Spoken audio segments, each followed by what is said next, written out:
Halo guys, balik lagi dengan Efek Movie. Pembahasan kali ini kami akan membahas film dari negara Korea. Film kali ini berjudul Coin Locker Girl.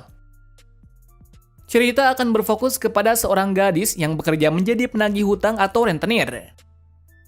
Dalam kisahnya nanti, gadis itu akan mengatasi beberapa hal yang menegangkan dan cukup berbahaya. Apalagi nantinya ia juga diharuskan untuk melakukan pengkhianatan untuk melindungi apa yang berharga baginya. Tapi sebelum kita menuju topik utama, jangan lupa untuk klik subscribe dan nyalakan lonceng notifikasinya agar selalu mendapatkan update seputar alur cerita film dari kami. Dan berikut alur cerita Coin Locker Girl versi Efek Movie. Film ini dibuka dengan diperlihatkan seorang anak kecil yang terlantar. Anak itu bernama Il-yong. Kesehariannya Il-yong terlihat seperti gelandangan dan tidak memiliki tempat tinggal. Namun suatu hari tiba-tiba ia didatangi oleh seseorang yang tidak dikenal. Ternyata orang itu bukanlah orang yang baik.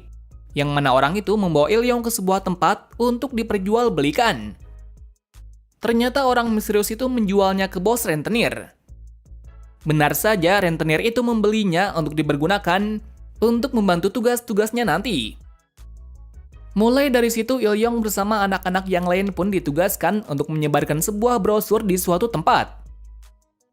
Di suatu jalan pulang tiba-tiba anak-anak itu dibuang satu persatu termasuk Il-yong sendiri. Tetapi belum dijelaskan kenapa mereka membuang anak-anak tersebut.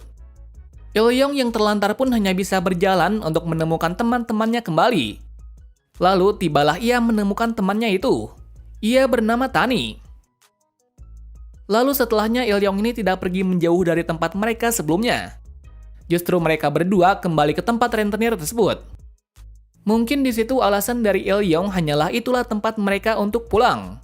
Mengingat ia tidak tahu siapapun orang yang berada di sini. Bos rentenir yang mengetahuinya pun menerimanya kembali. Dari sini juga ia pun meminta Il-yong dan Tani untuk menyebutnya dengan nama ibu. Sejak saat itu juga Il-yong selalu diajari olehnya untuk menjadi rentenir yang keras dan ditakuti.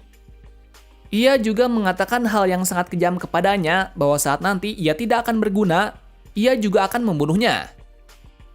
Hal itu membuat Il-yong sendiri menjadi takut dan selalu mentaati perintahnya. Suatu ketika Il-yong sudah dewasa, dan sekarang ia tumbuh sebagai gadis cantik dan berwajah dingin. Saat ini ia memiliki tugas untuk menagih salah satu orang di suatu tempat perjudian. Di saat di sana Il-yong langsung menagih hutang kepada orang itu. Tetapi orang itu tidak mau membayarnya, malahan dia memukulnya. Hal itu membuat Il-yong kesal dan marah. Tetapi ia juga memiliki sisi kebaikan, di mana ia membantu orang tadi untuk memenangkan judi agar bisa membayar hutangnya. Atas hal itu orang tersebut sangat berterima kasih. Tetapi di sini Il-yong yang tadi kesal dengan perbuatannya, sekarang gantian dia yang memukulnya untuk membalaskan perbuatannya tadi. Sesudah hal itu Il-yong kembali ke markas. Di waktu makan-makan dengan rekannya dan bos membahas tentang ada seorang yang bernama Park, tetapi untuk sekarang Park belum bisa membayar sisanya. Kabar buruknya lagi, Tuan Park dirumorkan pergi ke Filipina. Dari sini bos yang mulai khawatir meminta Il-yong untuk menjaganya. Dan sesuai perkiraan dari bos, Il-yong menerima tanpa membantahnya. Namun sebelum itu ada seseorang yang selalu perhatian kepadanya. Orang itu kita sebut saja sebagai Sion. Yang mana Sion ini terlihat suka kepadanya. Bahkan ia juga berniat untuk membantu Il-yong untuk menagih hutang dari Tuan Park. Tetapi Il-yong menolaknya, karena menurutnya ia bisa mengatasi sendirian. Atas hal itu ia berbohong kepada bos kalau anaknya Park tidak ada di rumah. Nah, di sini bos meminta satu permintaan lagi kepadanya, yaitu untuk menjemput Tani yang sedang mabuk di bar milik Chido. Diketahui Chido ini adalah seorang pemilik bar yang juga berkaitan dengan bos. Pintunya. Tetapi ia tidak menemukan Han di sana. Ternyata Han sekarang lagi bekerja di restoran. Mengetahuinya, Il-yong pergi ke sana dan menunggunya selesai bekerja. Akan tetapi saat ia telah dan ramah. Setelah menonton bioskop, mereka berdua berbicara tentang hutang tersebut. Tetapi sebelum itu, Il-yong sempat menanyakan tentang kehidupan pribadi dari Han. Yang mana Il-yong tampak iri dengan kehidupannya yang bahagia. Di saat itu, ia juga bertanya kepadanya Apakah ia tidak curiga kepada ayahnya yang pergi ke Filipina? Bisa jadi ayahnya kabur dan mengorbankan dirinya sebagai si pembayar. Hal itu disangkal oleh Han karena ia masih percaya kalau ayahnya tidak seperti itu. Di sini Il-yong yang baik hati memberi kesempatan kepada Han untuk melunasi hutangnya esok hari.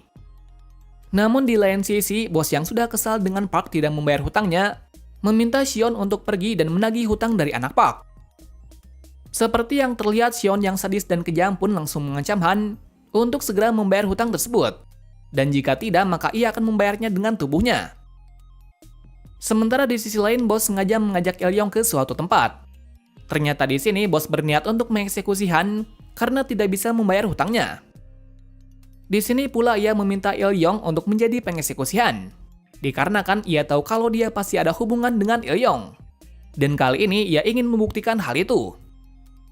Sementara dalam sisi Il-yong sendiri merasa bimbang dengan hal itu, dan ia hanya bisa menjawab kalau ia akan melaksanakan tugasnya. Sesaat di tempat itu, Il-yong juga akan dibantu oleh salah satu rekannya yang bernama Hongju, di mana Hongju ini agak kekurangan, yang mana ia terlihat gagu dan selalu mengikuti perintah bos. Karena jika tidak, ia akan dibunuh. Il-yong yang mengetahuinya meminta Hongju untuk dibawa sebentar. Di sini Hongju mengikuti apa perintah darinya, mengingat Il-yong adalah orang yang paling dihormati di markas. Lalu setelahnya Il-yong menemui Han dan memintanya untuk kabur, karena sebentar lagi bosnya akan membunuhnya. Tetapi di sini Han yang masih kebingungan tidak mau pergi, karena menurutnya ia tidak ada hubungannya tentang hutang dari ayahnya. Dari sini juga terungkap lagi kalau Park ingin menggantikan hutangnya kepada anaknya. Bisa dibilang kalau Han saat ini telah ditelantarkan. Bersamaan pula Hongju datang dan berniat untuk mengeksekusi Han. Tetapi di sini Il-yong yang terlihat menyukai Han pun menolong Han. Di sini pula Hongju kebingungan tentang apa yang dilakukan oleh Il-yong. Di saat itu pula bos menghampiri Il-yong lagi, karena ternyata kecurigaannya benar adanya. Waktu itu bos meminta kesetiaan dari Il-yong, di mana ia memintanya untuk membunuh Han. Tetapi Il-yong menolaknya. Alhasil bos membunuh Han di depan matanya. Bersamaan pula Il-yong juga pingsan akibat bius tersebut. Namun tampaknya di sini bos tidak membunuhnya, lantaran ia tidak tega membunuhnya saat ini. Alhasil ia meninggalkannya di tempat itu. Di saat tersadar, Il-yong kebingungan lagi karena ia berada di tempat bersama dengan para pekerja hiburan. Ternyata itu adalah tempat dari Chido.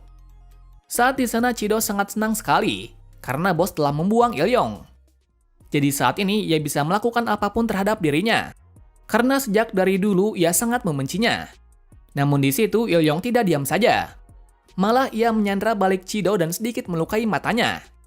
Dan dengan kesempatan itu akhirnya Il-yong bisa kabur. Sementara di lain sisi bos ternyata sudah tahu kalau Il-yong bisa kabur dari kawasan Chido. Tapi ia sengaja melakukannya, karena di sini ia masih belum ingin membunuhnya. Terlihat kalau dia juga merindukannya. Bisa jadi bos sudah menganggap Il-yong seperti anaknya sendiri. Jadi arti kata merindukannya di sini adalah rasa seorang ibu.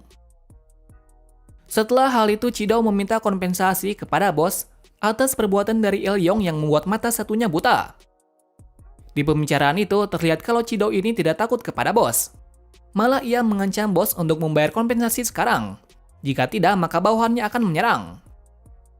Namun bos hanya bersikap santai sambil menghitung kerugian dari Chido. Malah di sisi bos memojokkan balik kalau Chido, dan yang membuat bos marah adalah Chido mengatakan kalau ia tidak akan memaafkan Il-yong apapun yang terjadi. Hal itu membuat bos marah, dan kemarahan itu ia meminta Chido untuk membayar semua hutangnya sekarang. Jika tidak, maka ia akan menukar dengan tubuhnya. Hal itu tidak membuat Chido ketakutan, lantaran ia memiliki bawahan. Namun ternyata bawahan dari Chido ini berpihak kepada bos, mengingat bos adalah tatanan tertinggi dalam kelompok, sementara Chido hanyalah kacung saja. Atas hal itu bawahan dari Chido membunuh dan menghajarnya sampai pingsan. Dan di sini pula dijelaskan kalau kekuasaan bos adalah mutlak. Terbunuh. Namun hal itu belum berakhir, karena tiba-tiba ada seseorang yang langsung membuat Il-yong pingsan. Ternyata orang misterius itu adalah orang yang membawanya ke tempat dari bos saat masih kecil. Dan menyerang balik penculik itu. Setelah itu ia pun menghubungi bos kembali. Ia mengungkapkan kalau Hongju dan Sion telah mati. Di saat itu juga Il-yong juga memperjelas kalau ia akan menemuinya dan membunuhnya. Bos yang mengetahuinya pun akan menunggunya kapanpun. Ternyata di sini apa yang dilakukan oleh bos bukan ingin menghabisi Ilyong, melainkan ia ingin melindunginya. Namun ia merahasiakan hal itu karena ia sangat menyayanginya. Di tempat lain, Tani yang terlihat putus asa setelah tidak bisa membantu Ilyong, akhirnya ia mencoba untuk bunuh diri. Alhasil ia memakai obat terlarang yang cukup banyak. Dan sesuai hakikatnya, ia pun mati dengan tenang. Beralih lagi ke arah dari Ilyong yang menuju ke rumah dari bos. Lalu sampailah hari pembalasan dendam itu, di mana bos juga tampak tidak ingin melakukan apapun, dan ia juga terlihat sukarela untuk dibunuh. Namun sebelum itu, bos bertanya apa bagusnya pria tersebut. Ilyong menjawab kalau pria itu hanya orang baik, maka dari itu ia ingin membantunya. Setelah semua itu, Ilyong pergi untuk melihat isi loker. Dan ternyata di sana ada sebuah surat tentang pengadopsian. Ternyata surat itu adalah surat adopsi dari Ilyong dari bos, yang mana bos ingin menjadikan Ilyong sebagai anak sebenarnya. Hal itu membuat Ilyong sedih, karena ternyata bos adalah orang yang baik. Dimulai dari situ juga ia akan menggantikan kepemimpinan dari ibunya untuk menjadi bos selanjutnya. Nah, itulah alur cerita dari film Coin Locker Girl. Dari segi cerita, film ini sangatlah menegangkan dan menarik. Poin plus dari filmnya adalah adegan action yang cukup realistis. Poin kedua adalah cerita mudah dipahami dan memberikan sebuah cerita menarik, tapi penuh dengan amanah yang baik. Terima kasih sudah menonton video ini dan sampai jumpa di video selanjutnya.